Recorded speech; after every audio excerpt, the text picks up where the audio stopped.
ഇന്ന് ഉച്ചയ്ക്ക് Malampuzha government higher secondary school പരിസരത്ത് പുലിയെ കണ്ടതായി വിദ്യാർത്ഥികൾ അറിയിച്ചതിനെ തുടർന്ന് വനം വകുപ്പ് ഉദ്യോഗസ്ഥരും പോലീസ് ഉദ്യോഗസ്ഥരും സ്ഥലത്ത് ഓടിയെത്തി പരിസരത്തെ കുറ്റിക്കാടുകളിലും മറ്റും തിരച്ചിൽ നടത്തി.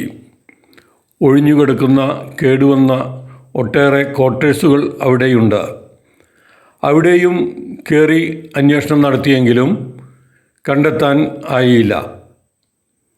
വൈകിട്ടും വനംവകുപ്പ് ഉദ്യോഗസ്ഥർ ഈ പ്രദേശത്ത് തമ്പടിച്ച് ടോർച്ച് ലൈറ്റിൻ്റെ വെളിച്ചത്തിൽ കുറ്റിക്കാടുകളിൽ നടന്ന് അന്വേഷണം നടത്തിയെങ്കിലും വൈകിട്ട് 10:30 പുലിയെ കണ്ടെത്താൻ കഴിഞ്ഞില്ല. മാത്രമല്ല, അഥവാ എവിടെയെങ്കിലും പുലിയുണ്ടെങ്കിൽ ടോർച്ച് ലൈറ്റിൻ്റെ വെളിച്ചം കണ്ടാൽ ഓടിപ്പോകുമെന്ന് ഉദ്യോഗസ്ഥർ പറഞ്ഞു. സ്കൂൾ പരിസരമായതിനാൽ വളരെ നിരീക്ഷണം നടത്തിക്കൊണ്ടിരിക്കുകയാണ്. ഏറെ വൈകി ലോഞ്ചർ ഉപയോഗിക്കുമെന്നും ഉദ്യോഗസ്ഥർ അറിയിച്ചു. പ്രദേശമാകെ അരിച്ചുപെറുക്കിയിട്ടും പുലിയെ കണ്ടെത്താനായില്ല.